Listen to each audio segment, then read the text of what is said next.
there's nothing better than walking out at St James's Park with 52,000 Geordies. It's some feeling.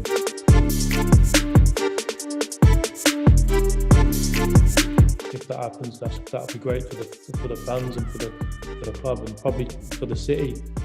But like we say, I'm literally looking every day to see what's happened, and you do see these hashtag cans everywhere. I was only 18, 19 at the time, so looking back at it was a very brave thing to do. But I was like, that's my future captain.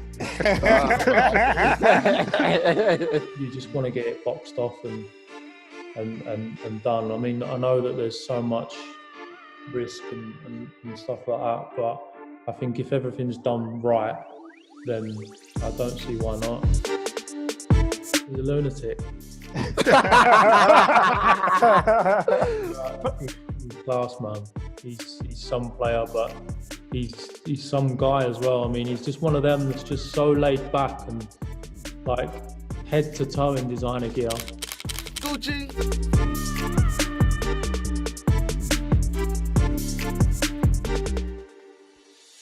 Hello listeners, and welcome back to the episode of the Beautiful Game podcast. As ever, I'm your host Budge, joined by my faithful two co-conspirators, Dot and Dej. Boys, how's it going this afternoon, man? You look good? I'm good, Budge, man. How are you? I'm excited for this one. Obviously, first current Premier League baller on the platform, so big up.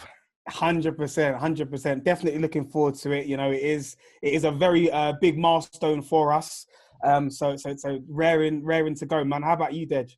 Yeah, I'm blessed, bro. Like, happy to be here. Obviously, we're welcoming on someone to the platform that used to run rings around me when I was younger. But we'll get into it on the pod. 100%. So, you know, it's a very big and special episode for us, and we're all very, very excited. We are joined by a very special guest indeed. You know, he's the midfield maestro of the Magpies, who's been capped 6 times by England. He's an all-action linchpin in the engine room of Newcastle United, who isn't afraid to roll his sleeves up and get down and dirty. Make of that what you will. He's a bit of a graffiti artist, the way he sprays the ball about the centre. He's made 131 appearances in all competitions for Newcastle United and scored first. He's also played for Liverpool, Swansea, Blackpool and Charlton Athletic, where he started his senior career and still maintains the record as their youngest ever player at 16 years and 59 days old. He's also very good with money and quite financially astute, and he'd probably purchase his household appliances off the back of a lorry if it meant that it saved him a few quid. Without further ado, we welcome Jonjo Shelvey to the platform. Welcome. Thank you for having me. Yeah, it's a pleasure to welcome you onto our platform, Jonjo. You're someone that, you know, we've admired from a time, so, Absolutely. You know, we're happy to get you on. 100%. Do you know what, Dej? You obviously alluded to it initially, but let's kick things off with that story. Take us back to that tournament that you were talking to us about earlier on. Yeah. What was that like? Yeah, so imagine it was like an under-15 Nike tournament. So it was all like the best teams from, you know, the country joining up for like a weekend in Coventry. I remember the opening ceremony. I think Theo Walcott gave a speech. We were all inside some auditorium, and obviously I was playing for Crystal Palace, and Jonjo was at Charlton. The two were drawn in the same group as each other. So we ended up playing against each other in a game. I think it was the opening game. We drew 1-1. And I mean, Jonjo, it's like he had a halo around him inside the midfield. The way he would just look to his left, pick up the ball, spray it. Then at half-time, the manager was like, come on, we need to get close to Jonjo. And obviously, we ended up doing a job on him in the second half, and we ended up drawing 1-1. I'm not sure if Jonjo remembers. It's funny because like Dej always used to tell me about this story, and he was like, Jack and Jonjo, those two ballers, they were always going to make it. Yeah. Yeah, and boy, have they made it. So, yeah, it was a good story. 100%. It's actually funny because, again, I mentioned it when I was introing Jonjo to the platform. He obviously, throughout his youth career, was at Arsenal for a little while and and then later on joined Charlton, and then made his debut like as a senior at Charlton.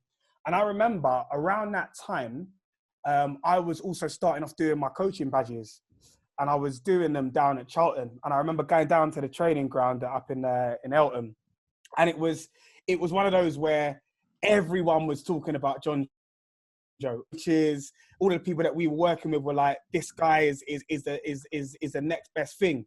And I think at that point, it was everyone around the club that the mumblings and the rumours around the club were that, you know, a few different clubs were caught in interest and asking about him and whatnot. So it was like at that point where everyone was like, yeah, he's gonna move on to bigger and better things. And I guess the first question I wanted to ask you, Jonjo, is how do you manage that change from like, I think the best way that I can explain it is if I use a term like going from the big fish in a small pond to a small fish in a big pond kind of thing. You know, you're the main man and the team's being built around you at Charlton, and you go and make a move to a big club like Liverpool, for example.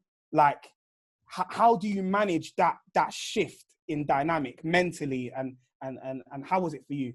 It's a tough question, to be fair, because like you obviously, like you said, you're one of probably the best players at the club at the time at Charlton, and then moving to a club such as Liverpool, which has got so much history.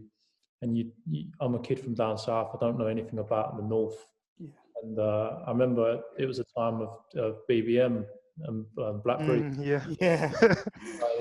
I used to put on my status thing M6, M1, M62, M57, all this, like to break down the journey. But yeah, it was a bit surreal. I mean, my brother he's 2 years above me, and obviously he was working in the city, so I had to borrow one of his suits on the day I signed, because obviously.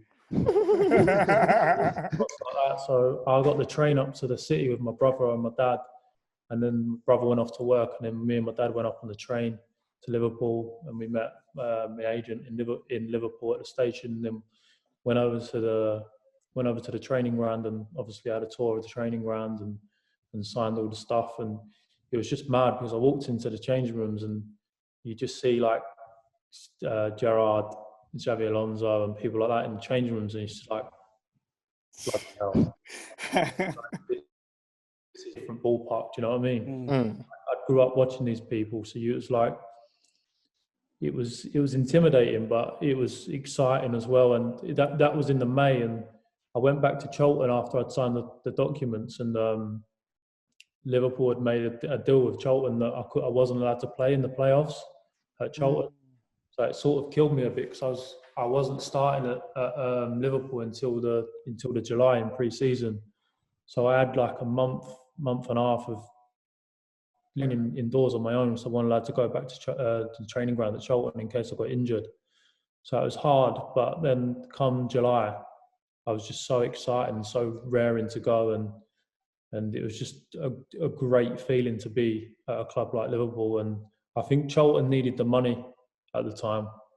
So it was obviously struggling in the Championship, and was sort of lingering around mid-table and stuff like that. And they needed the dough, so it made sense for all parties. And I knew that I was going to go there, and I wasn't actually go straight into the team and stuff like that. And so it was a matter of just trying to learn and pick up things and from these great players and great coaches, and try and bide my time. Yeah, so just going back to Charlton, as you touched on, obviously playing under Pards and Phil Parkinson, obviously getting relegated from the Championship and going into League One. How massive were Charlton for you in terms of your development? Because we see a lot of, young talented players. It's a good catchment area in Charlton. They know how to, nurture talent with Gomez as well. So how big were they for you? I think it was probably the best. When I moved from West Ham to go to Charlton, I had a year out and played local football for when I was 12, and then went into Charlton, and it was the best decision I could have made, because I could have gone to any club in the country, to be honest, at that age. But so which teams were interested in you as well? I had all of them interested. To be honest with you, at that age, they was all ringing my dad, and I was like playing in the park with my mates on a Sunday. But I lost the interest in. I'd lost that competitiveness. Do you know what I mean? Because at academy football back then, it was more youth development and stuff like that, where I wanted to go out and play for 3 points and for it to mean something. So. Yeah, but I feel that going into Charlton, it was probably the quickest path that I could have took to first team football, because it wasn't a top club, but it was still a club that was in the Premiership. Then they obviously got relegated, and that gave me an opportunity, my chance. Obviously, during your time at Charlton, you were dubbed as one of the brightest English prospects coming through in the game at the time. How did you temper your expectations? Because a lot of people were expecting massive things of you at that time. I didn't have social media back then. I think social media wasn't a massive thing back then. It was more you pick up the newspapers and stuff like that. And I think I've always been protected by my family in terms of reading stuff and believing. Because at the end of the day, you can still be regarded as one of the best players in the country, and then you get to a Saturday or a Sunday, and then there's someone in the same boat as you, and if he gets the better of you on a Saturday or a Sunday, people are going to start talking about him. So it's more to give the people reasons to talk about than to start listening to it and start believing the hype. So just very quickly, just a follow-up. Sorry, Bodge. Obviously, you were attracting interest from, some of the best clubs in the country, and, later on you did move to Liverpool. Why did you choose Liverpool? Pardon? I lost you there, sorry. Now, obviously, you were attracting interest from a lot of the top clubs in the country when you were at Charlton. Yeah. What made you choose Liverpool? To be fair, it was just the fact of Gerrard. I just wanted to. I still to this day love him. He's my hero. That's all I used to do was. I mean, I did an interview the other day, and they said who was your hero growing up, and my mates used to go out on a Friday night graffitiing, and I had a girlfriend back then, and she'd be out with all my mates and all of her mates, and I'm sitting indoors, mate, watching Gerrard indeed. And it's at the time you feel like you're missing out, and I cried numerous occasions in my room where my mum and dad wouldn't let me go out and beat a wall in Brentwood or Romford.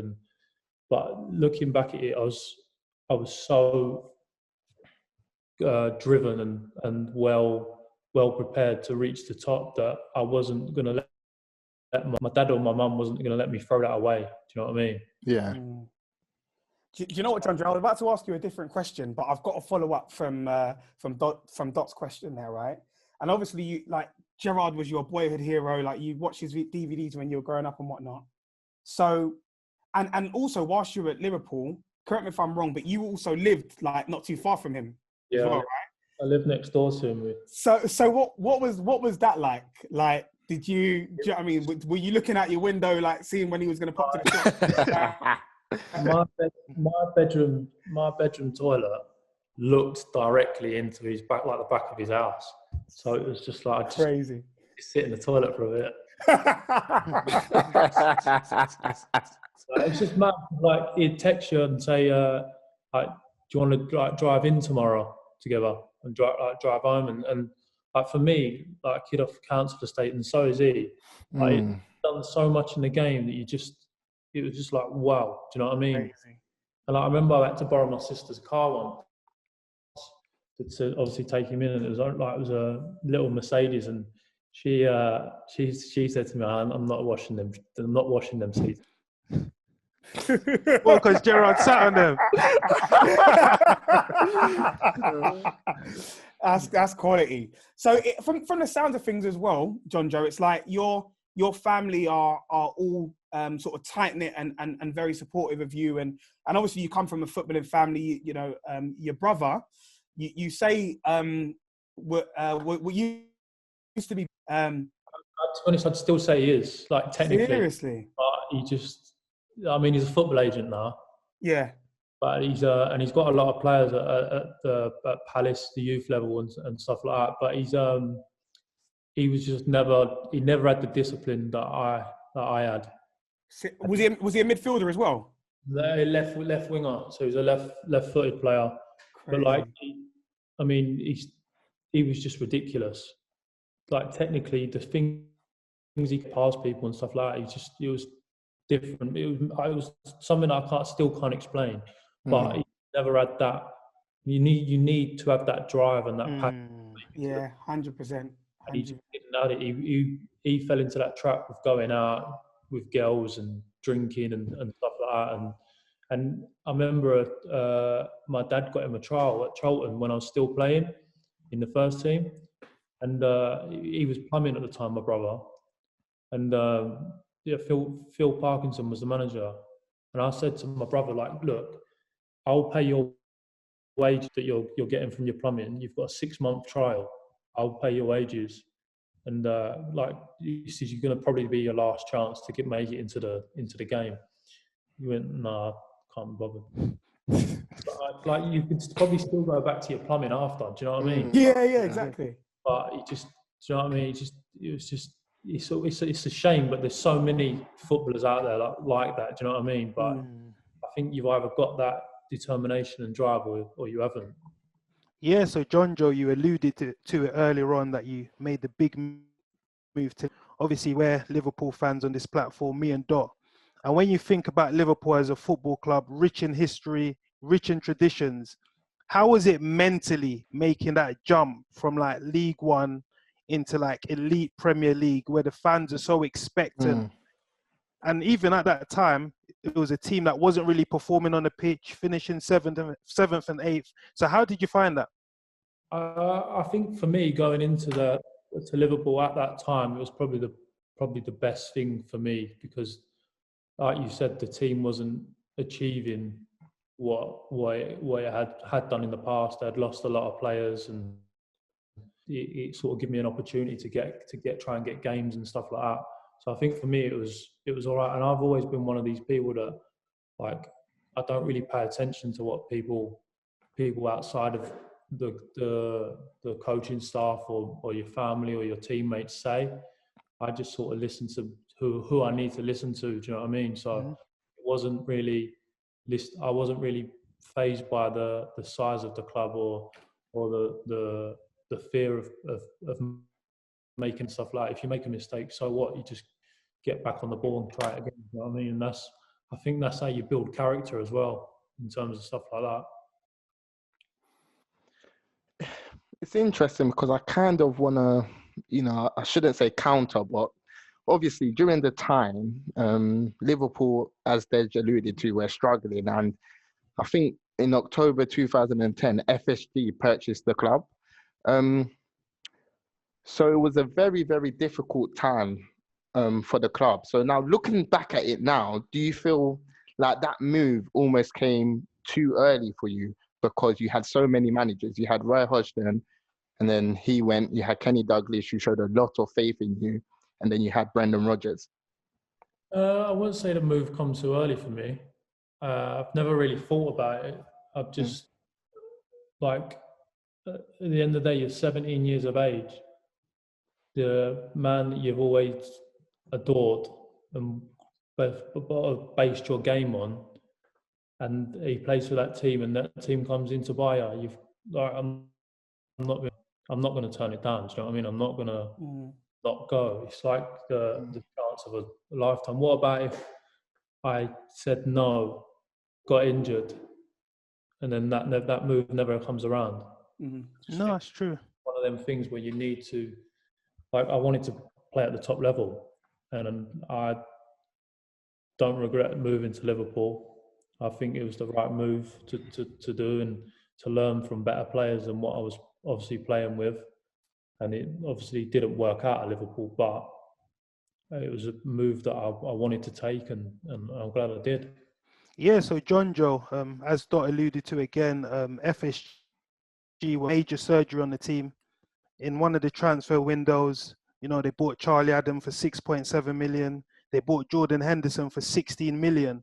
So as a player being brought before, mentally, where you at? Are you thinking, wow, these players are being brought in to take my position? Or are you seeing it like, you know what, this is a battle and I'm going to fight to be in this team? To be fair, I didn't really understand football at that point in terms of the signings and new ownership and stuff like that. It's only when you get older you start to realise that at the end of the day, Liverpool are going to buy players every window. That's just the way it is. For me, being the youngest of that group, sort of, you just mentioned, it didn't really play on my mind, because I knew that, I mean, I could have stayed at Liverpool at the end of the time that I was there, but it didn't really faze me about bringing players. And I mean, Brendan brought in Joe Allen, Raul Meireles, I think Aquilani was there when I signed. They brought in Christian Poulsen from I think it was from Juventus or Ajax or something like that.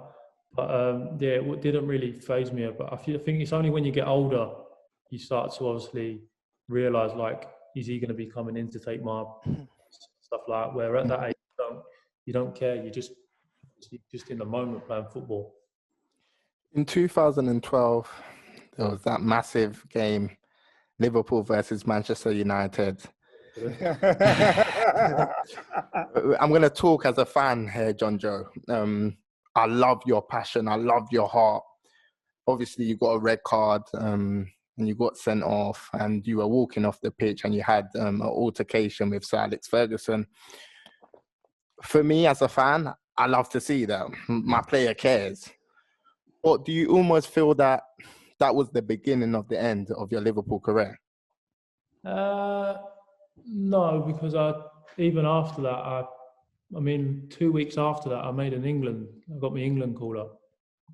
So it was a bit like, I think that's sort of you can't really say that. But was I wrong? Yeah. Do I regret it? Yeah. But it is what it is. It's one of them things that happen in football. It's just, I looked over from the corner of my eye and see him into the fourth official's ear. And yeah, to be fair to him, Sir Alex came out and said, you know what? I like that. Yeah, exactly. He's got a bit about him, sort of thing, because no one ever stood up to Sir Alex Ferguson. So it was almost like, wow, you know, he's almost towing the line here. So I seen him in the tunnel after and apologised to him, obviously, straight away. But I don't get me wrong, he's probably the greatest manager that's ever going to manage in England. The achievements he's had is just ridiculous. But I'm obviously not going to be fearful of that. Do you know what I mean? It's one of them heat of the moment things, and it happened. I tried to obviously move it on. You get a lot of publicity off of it that I don't really like publicity, to be honest with you. I don't do, people up here don't, the media up here, like, they know not to really ask me for interviews, things like that. Don't like talking. But we can't tell that, Jonjo. I do talk, but then I just spill beans and things like that. And I can't keep my mouth shut when I do talk. So it's just one of them things that I regret it? Yeah. If I could go back and do it again, I wouldn't do it again. I'm older. You learn from your mistakes. I mean, I probably was only 18, 19 at the time. So looking back, it was a very brave thing to do. But I was like, that's my future captain. What, Jonjo? I wanted to ask, like, how difficult is it to manage not only your temper, but your mentality from game to game as well? Because that week was definitely like a yo-yo week for you, right? Up and down. Like, a few days before that game, you were playing against young boys in the Europa League, and you scored 2 goals, and you guys win. Was it 5-3? Yeah. And then so you're like, do you know what I mean? Right up here, and then a few days later, like hero to villain in a couple of days. You know what I mean? So how difficult is it to manage like the mental side of that and dealing with that from game to game? Well, I obviously got off the plane that night. I think it was a Thursday night, and the game was on the Sunday. And obviously got back into training and found out that I was going to be playing on the Sunday. I was driving home and I sent my mum and dad a text to say that I'm going to be playing tomorrow, and like it's just I just want to thank you for everything that you've done, like for me growing up, driving me all around the country and making me like push me to obviously the limit to succeed and like because growing up Liverpool Man U was it's one of the biggest games in this country, and I was going to be a part of that. Do you know what I mean? So sort of like made me send a shiver down my spine and text my mum and dad and let them know and just say thanks. They're the reason why that I've got this far and the reason why I'm about to play and probably one of the reasons to play in. And like my mum and dad obviously spoke to each other, and there was obviously brought a tear to their eye, and then the next day you go and get sent off. Yeah, so Jonjo, you know, speaking about that sending off, what was the reaction in the dressing room? Because obviously I've played the game, I've been sent off, and when you get into the change room, you're thinking, oh, I've let the boys down. And in a game of that magnitude, the biggest game in the English football calendar, how did you feel? And also, how were the teammates around you? Were they consoling you, or were they sort of like, Jonjo, man, you let us down, come on, you can't be doing that? No one said that, but you sort of got the impression that that was the case. But they all sort of like put their arm around me. I was still a young kid at the time, and to be honest with you, I still to this day don't think it was a sending off. Yeah.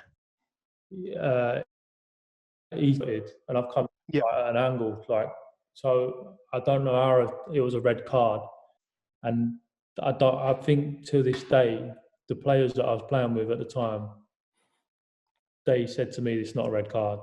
And I've got there's a picture somewhere where it shows him going 2-footed and me coming at the side, and like you want to tweet stuff like that, but you can't, because we're the ones that get in trouble for things like that, for people making mistakes.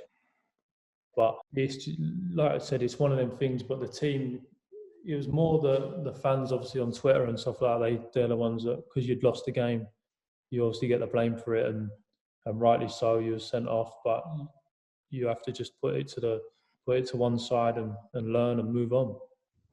I think, Jonjo, correct me if I'm wrong, but I think like after that moment, a lot of pundits came out and said, "Oh, Jonjo, he's got an attitude problem." What do you have to say to people that say things like that? I don't really listen to them, to be honest with you. Don't get me wrong. I respect them as players, but then they come out and say stuff, and then you see them. You're going to see them, and you'll see them in events and things like that. And then they'll try and want to be your mate and talk to you about it. I don't listen to them.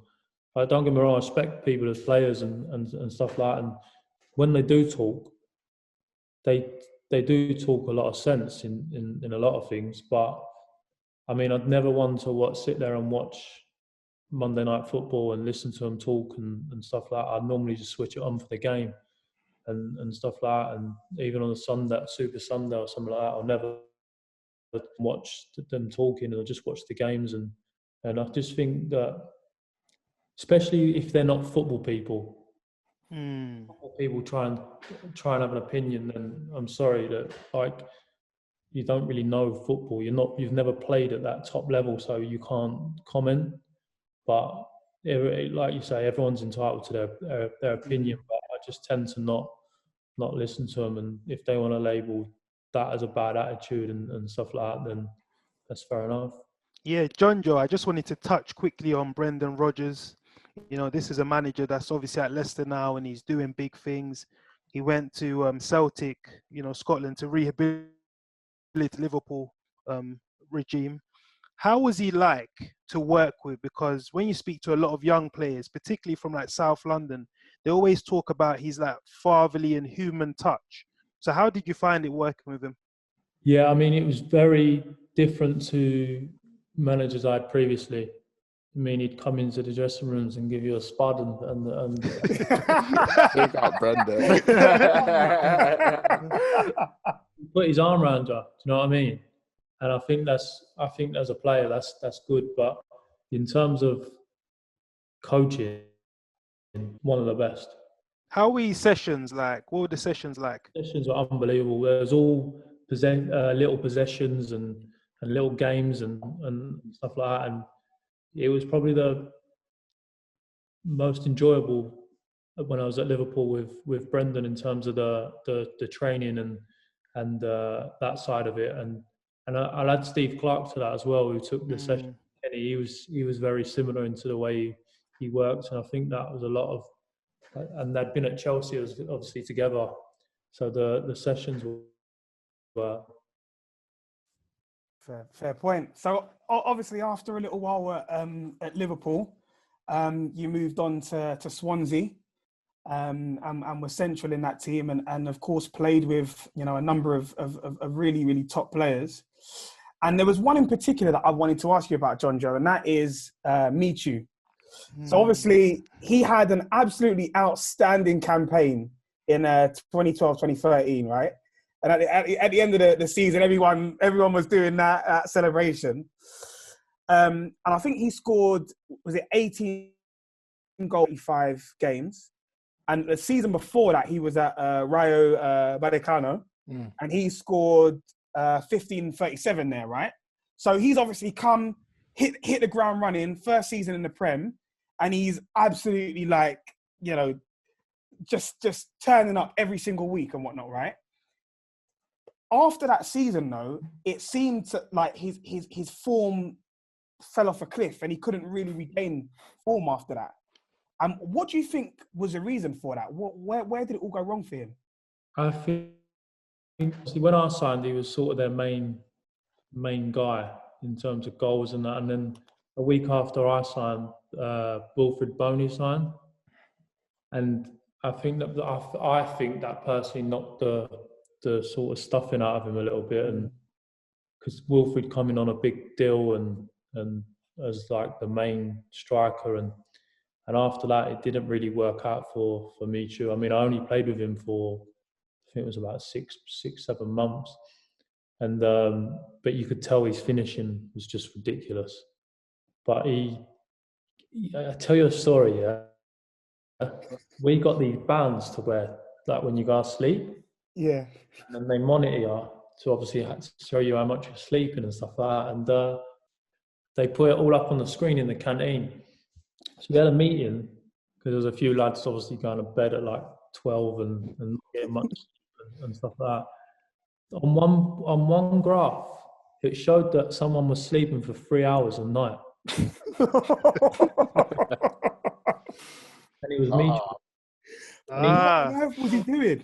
Tell that he was coming in and like eyes were just all like drowsy and puffy, and you could tell that he was either that or he's out on the town.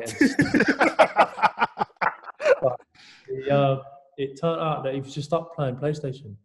Until like 4 o'clock in the morning. Wow. So that's probably why his form tailed off. But I don't know whether he'd always been like that or it was a new thing, but he looked tired all the time, and then he got a bad injury. Now obviously I don't even know what he's doing now. He's sort of like disappeared on the face of the earth. But when he was at Swansea, he got a Spain call up. He played for Spain. Yeah. And you don't get Spanish call ups if you can't play football. Do you know what I mean? So yeah, exactly. I mean, is he the best FIFA player at the club? I'm not. I don't play them games, mate. Oh, don't you? No. I got 2 kids, pal. No time. Yeah. So Jonjo, when I look at your time at Swansea, it was kind of fresh off the, Roberto Martinez, Brendan Rodgers, Michael Laudrup, that kind of influence. And when I look at the team, obviously Chico Flores, Ashley Williams, you and Brits in the midfield patrolling it, keeping that possession. So do you feel working Rodgers that aided you in terms of your adjustment into Swansea? Yeah, I mean, even when I was at Liverpool, when you used to play against Swansea, you used to hate it because even though you was at this top club, you wouldn't see the ball, mate. It was one of them, and it was like, you know, back growing up during your youth, like the youth days at Charlton when you used to play Arsenal. Yeah, You didn't touch the ball. So it was like that. So I was just buzzing to the team that obviously kept the ball and moved the ball. And I think going in there, Michael Laudrup helped me massively. He was a great manager for me. He used to tell me off if I ever passed the ball backwards or sideways. It was always to play forward and keep the ball moving. And I remember my first few games there, we was playing in the Europa League in the qualifiers, and we was ripping teams apart. I mean, I was watching the games back the other day, and it was frightening to the team. But I think being at Liverpool with Brendan, Steve Clarke helped me in terms of going straight in there and hitting the ground running. Jonjo, let's move on to the here and now. Obviously, we're going through the biggest global crisis since the World War. How do you feel about possibly returning to football? Are you comfortable? Yeah, to be honest with you, mate, I just want there to be a decision now. Either play or cancel the season. I just feel that it got to the point, I mean, it might be selfish, but it's got to the point where you're training and you're trying to motivate yourself and things like that. But I've got no problem going back and playing behind closed doors. You just want to get it boxed off and done. I mean, I know that there's so much risk and stuff like that, but I think if everything's done right, then I don't see why not. All right, Jonjo, again, obviously there's a lot of whirlwind of activity in Newcastle at the moment. We've seen like the hashtag cans that's been going viral, obviously alluding to the fact that basically all the fans will be on the piss once Mike Ashley leaves the club. And as of now, as we stand, it looks as if Amanda Staveley, the Reuben brothers, and the Saudi Public Fund are close to acquiring Newcastle Football Club. There's been a lot of talk recently with regards to the human rights issues surrounding, acquiring the club. People are protesting. As a player, do you hold any views this potential takeover? No, I mean, we're the same as the fans. We don't know what's going on, and I read the internet to see, or Sky Sports to see if there's been any latest update on that, and we don't get told anything, to be honest with you. It's just one of them. If it happens, it happens. If it doesn't, it doesn't. I mean, I know the club have been in this situation on a numerous of occasions, but at the end of the day, that club obviously pays your wages. So for me, it doesn't matter, obviously, who's in charge or whatever, and you go in and do your job every day and make sure you stay on it. But obviously for the fans, they want a change of ownership, and if that happens, that'll be great for the fans and for the club and probably for the city. But like we say, I'm literally looking every day to see what's happened, and you do see these hashtag cans everywhere. So what do you think about it? What you see? What's the player saying about it? Well, to be fair, mate, our group chat's not one to go off, to be fair. Okay, it's a quiet one. Very mellow, to be fair. Only when the takeover happens, that's when everyone we don't know. We find out when the fans find out. I mean, it's obviously a shame that a lot of the staff have been furloughed, but we obviously made the donation to the charities and stuff like that. We've got together with all the other clubs and made a donation. But it's like what gets sent in is our programs for that week to do. Mm. You have to send in your body weight to make sure you're not overweight. You keeping the timber off, Jonjo? You keeping it off? I'm lucky to have a gym in the gaff and a pool, so I'm doing 3 sessions a day. Right. My sister's fella's up, so he's been training with me, so he's making me stay on it. So, Jonjo, just what's your view on Mike Ashley? Because, a lot of the Toon Army won him out. Obviously, the decision he made with Sports Direct, keeping them open during this pandemic, he got a lot of backlash, a lot of stick. So what's your view on the owner? Mike's always been good to me. I mean, he obviously brought me to sanctioned the deal to bring me to the club, and every time I've met him, he's been sound as anything. So I can't really say a bad word about him. And I know that the fans obviously don't want him here, but at the end of the day, he's been absolutely fine with me, and I think I'll probably speak on behalf of the players that he's been fine with them. But obviously, it just is what it is. Whether he feels his time's up, it's obviously down to him. And I sort of tend to stay out of business and words you see flying around about the deal, and I'm like, what does that mean? I'm not very academically clever anyway, as it is, but it's no, he's always been sound with me, and I think anyone that I've obviously spoken to that's ever met him or been in his presence have always said that he's been sound as well. But I mean, there's obviously that it's like 50-50 obviously with the fans, you know what I mean, whether they like him or not, which majority probably don't, but they just see obviously want their club to succeed, do you know what I mean? So it's a sticky topic, to be fair. And obviously, Jonjo, you mentioned a bit earlier that in your opinion, you just want a decision to be made about whether to be cancelled or you're gonna get to play again and whatnot. But what's the attitude and the mentality like amongst the rest of the dressing room and like in the group chats and that? Do you guys talk about it? What does everyone else share your same view? Are there people that just would prefer that the season ends, or what's the general consensus? Yeah, obviously, I want to finish the season. I mean, I've been training so hard that I want to obviously show people that you've been training so hard and get back to the football side of it.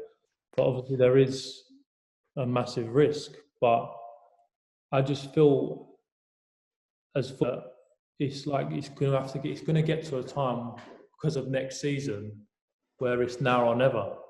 Do you know what I mean? Like you have to make a decision soon. It's just you can't keep batting it off and batting it off and batting it off.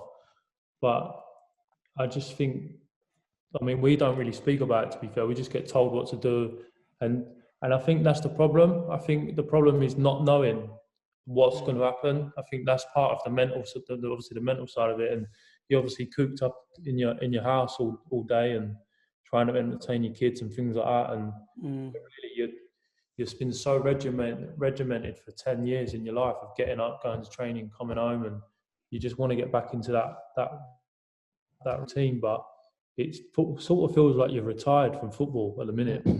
Yeah, you're so out of routine, but I do understand that the experts are saying like you shouldn't even think about going back to football and stuff like that. But for me, I'd go over and play at Wanstead Flats, mate, to finish. Just get all the pitches and just the other and just get it done, because it's going to have a problem. Obviously, the longer we wait, it's going to have a problem onto the next season and the next season and stuff like that. Yeah. So I mean, I don't want to put my foot in it, but I want to go back to football or the seasons just get cancelled and start again and go and play next season when obviously that's meant to start. Of course, and rightfully so, because like you said, you're putting in the hard graft, 3 sessions a day and whatnot. But also, I guess for you, the timing of the pause of the season is so like inconvenient because you were in a rich vein of form. So if you're looking at, let's say so you've got 5 goals in the season, right? And if you look at your goals to games ratio, this is the best goal scoring form that you've been in your entire career, right? So what would you put that down to? What's been so different this season? Why have you been in and amongst the goals more frequently?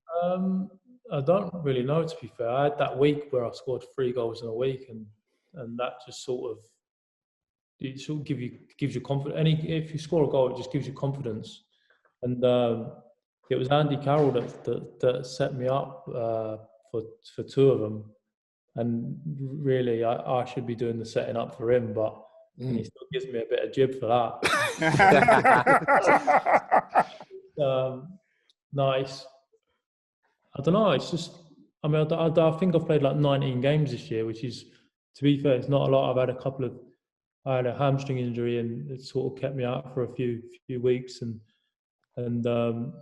but I just feel like if the fitter I am, then the more I can go box, and where in the past I've probably not been as fit, and I'll go that way where I won't go back that way. Now I just feel a lot better in my body, and a lot fitter, and I put that obviously down to being right off the pitch, eating right, and training right, and taking care of your body.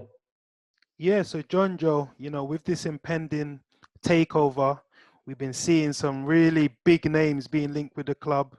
Mauricio Pochettino, Philippe Coutinho, and apparently the Saudi takeover, Kalidou Koulibaly, their first signing, the Senegalese centre-back, who for me is one of the best defenders in the world.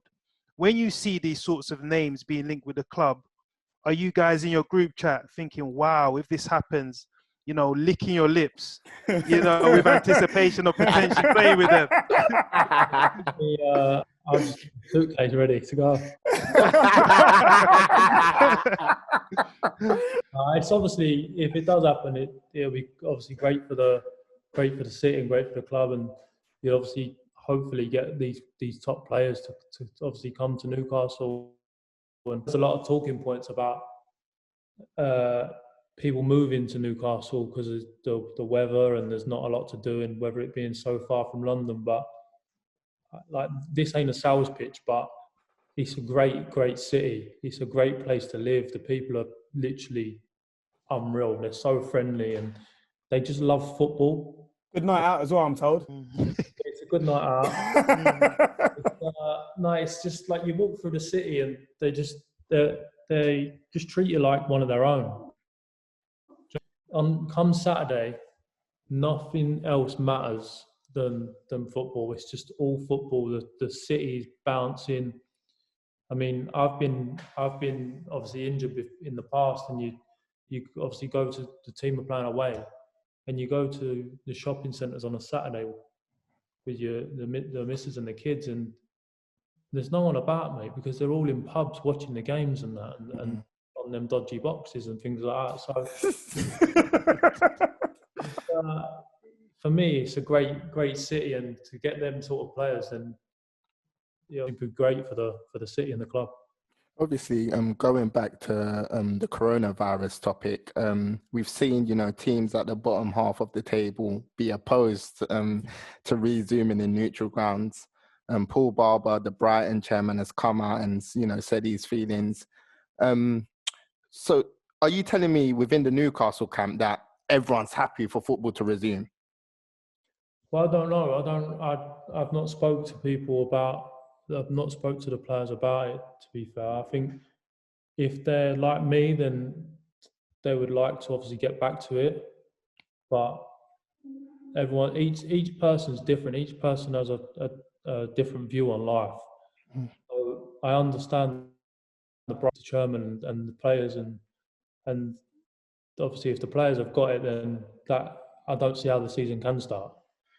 If obviously we're getting tested on Friday, and if one of us have got it, then I don't understand how we can go ahead and play. Do you know what I mean? But it's just one of them things that you just hope that will never ever happen again in our lifetimes.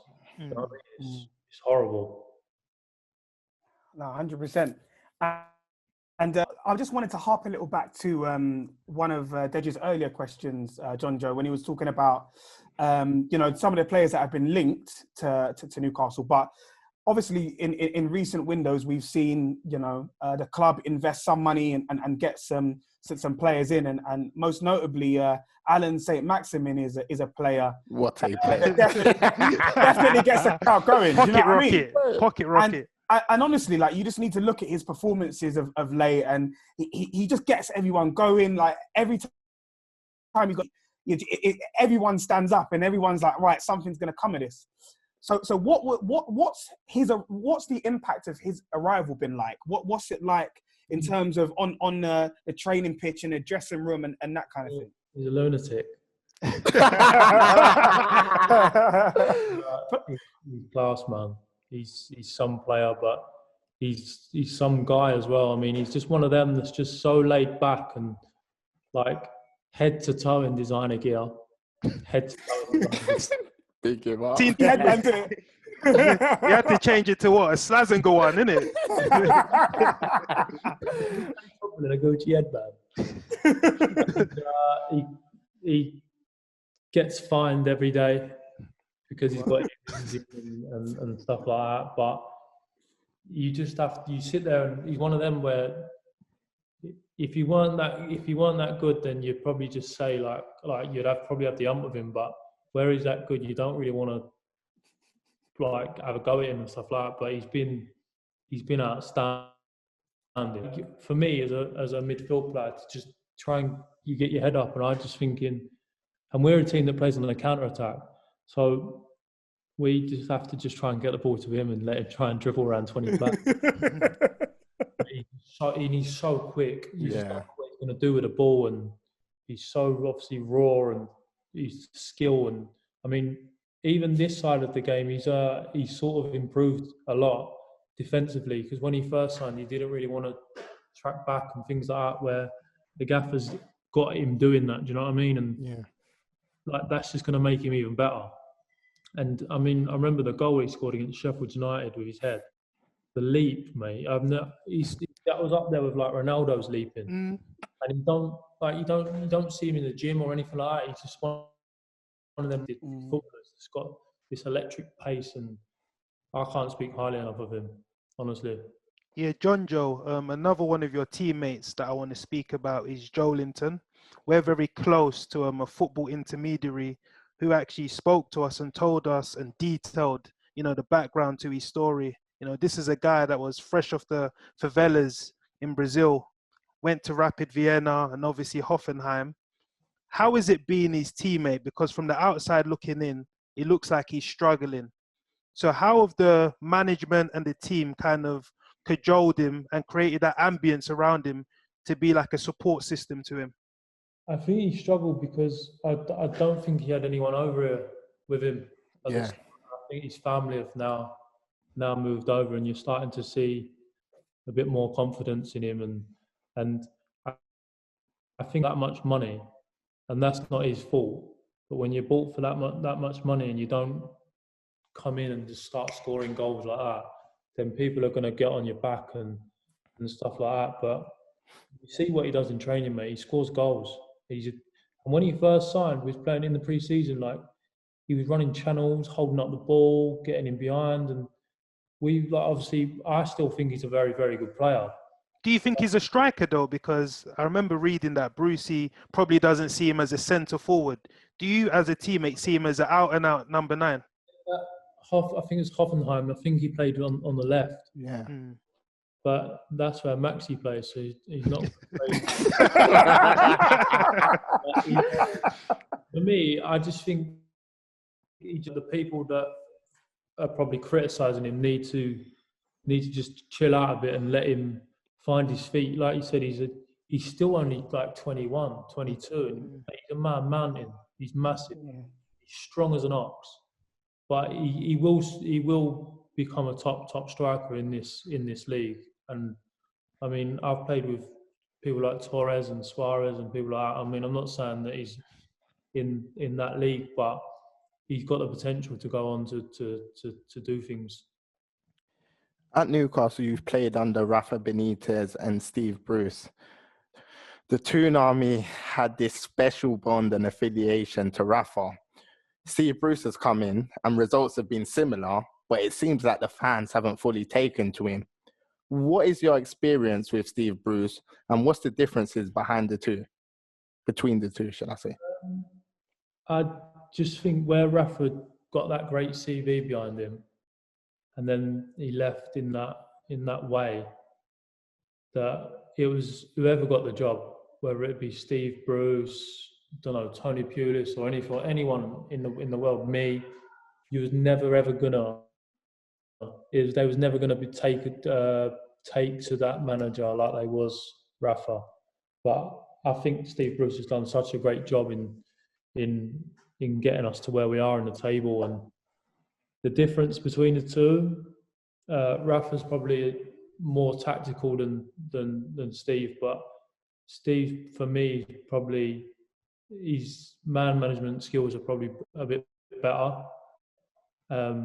But they're still two unbelievable great managers. And I mean, you've got to think Rafa's done it all as a manager, won everything you win, and Bruce has done it as a player, won everything there is to win, and worked under Sir Alex. So it's they're very different, but they're both unbelievable in their own right. Yeah, so Jonjo, there was a flashpoint obviously in your career. You might know I'm going to talk about against Wolves, where there was an allegation of racial abuse against the Wolves utility man Romain Saiss, where apparently Matt Doherty and Dominic Iorfa heard you mutter some words. And you apparently said after the charge that you didn't learn anything from it, you didn't contest it. So what's your odds on that actual incident? I went to the court thing, and my story of the event held up. My lawyer absolutely made them crumble, and their stories didn't add up, and even the FA's lawyers come out, and when the verdict was being reached, and said well done, you've won. This is the only FA's lawyer, and we went back in, and they said that we found you guilty. You're getting a £100,000 fine and a 5-game ban. So it was obviously the money wasn't the thing. It was the fact that people obviously going to see you as this racist when you're not. My uncle's black, so if my own family of my own uncle is black, how am I going to be a racist? Do you know what I mean? That was it was the feeling of having that obviously tagged to you, but it weren't a nice feeling at the time, because you go and the whole stadiums are singing "You racist." So how does that feel when they're shouting that? Not nice, but it's all right for people to say to me, "You're a bald-headed thingy. You look like you've got cancer," and things like that. You can't tell me that's one thing for that and then one thing for that. It's not. It's the same thing at the end of the day. So, I mean, I know what happened. I had Dwight Gale come with me, who's a witness, and Alexander Mitrovic, who's a witness, and they happened. But I just feel like the verdict got reached on because of who it was and your reputation, and it's one of the things that I've not been in. I wouldn't say I've been in trouble since of that. So I've obviously learned, and now if someone says, even if someone calls me a bald-headed CUNT, or I mean, I don't know if we're allowed to swear on it. Yeah, you can. Feel free. This is independent. You look like you've got cancer. I mean, I've got alopecia, so I mean, I've got bald patches all over my head.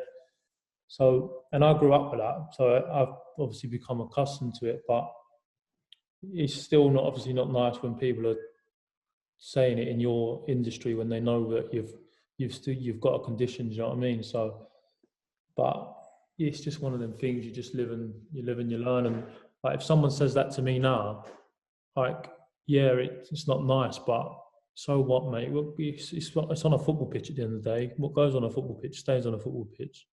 And if there's a problem and you want to do something after, then we'll go and talk about it after. But for me, it's just what goes on a football pitch stays on a football pitch, and you shake hands at the end of the game, get on with it, on.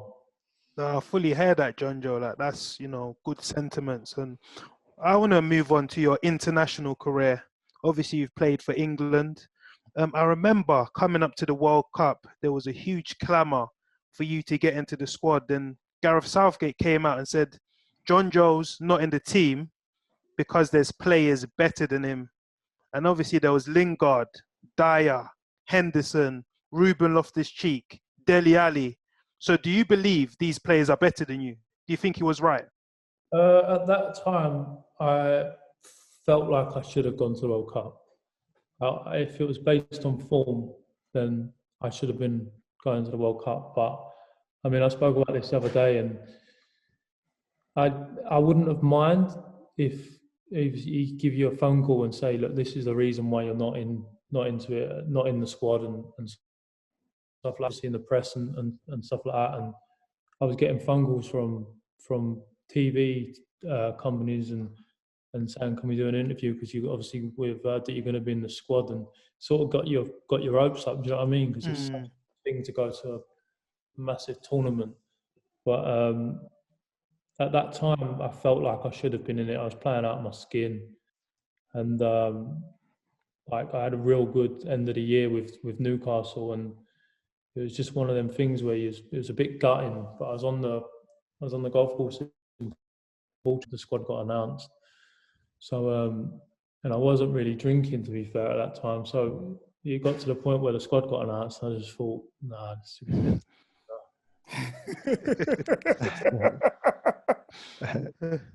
Jonjo, very last one from me. What's your take on Gareth Southgate? Because he seems like a manager that once you don't fit his system, or once he doesn't fancy you, that's it, you're blacklisted. So do you feel for you to get an opportunity in the England team, he needs to leave? Smalling as well, to be fair. Why he's in charge, I don't think I'll play for England, and I'm not getting any younger. So I don't, to be fair, I don't even think about England anymore. I was a stage where I was so determined to make each squad, but now I just don't think about it. But when you look at the way he's transformed the actual team of playing and what they did at the World Cup, then I think you have to appreciate the way he's got them playing. And I'm not like one of them to hold grudges or anything like that. So I wish them obviously the best of luck. And you've got, at the end of the day, you've got mates playing there still, so you want to see them do well. Do you know what I mean? But Jonjo, the criticism is against Croatia in the World Cup. We needed a player like you to penetrate the defense. So sometimes you look at that and feel like, look, this is where I would have been needed. If I had his number, mate, you could ring him and ask him. I agree. Like, for me, even if I didn't go there and play or didn't start games, then like I would have took not being thinking, but I would have took myself, because like for the last 20 minutes, I can come on and try and do something, try and hit a ball in behind or something like that. Do you know what I mean? Yeah. But it just wasn't to be at the end of the day. They still had a great tournament, but it just wasn't to be for me. Fair play. Now, obviously, Jonjo, we've got so many more questions we wanted to ask you, but just in the interest of time, we've got to finish on this particular question. Now, obviously, the Toonami are a vociferous bunch. They love their club.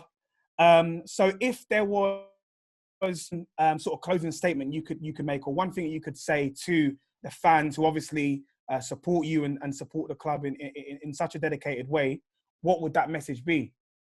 Just keep supporting and keep believing. And I mean, you don't know what's going to happen at the minute, but if things stay the same with the same squad and stuff like that, then just to keep getting to the stadium and keep supporting us the way they have done this year, because they've been nuts. And it's just to say thanks and and just that it's a pleasure to obviously play for this club. And there's nothing better than walking out at St James's Park with 52,000 Geordies. It's some feeling in the black and white stripes. Yeah, that Gallowgate end, rocking. Not going to happen for a while because of the closed doors. So just hope everything resumes soon.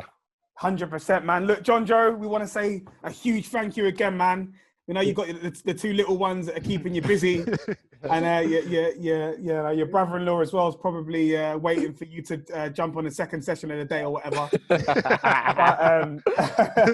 But we're time out to have a chat with us, man. It's just brilliant.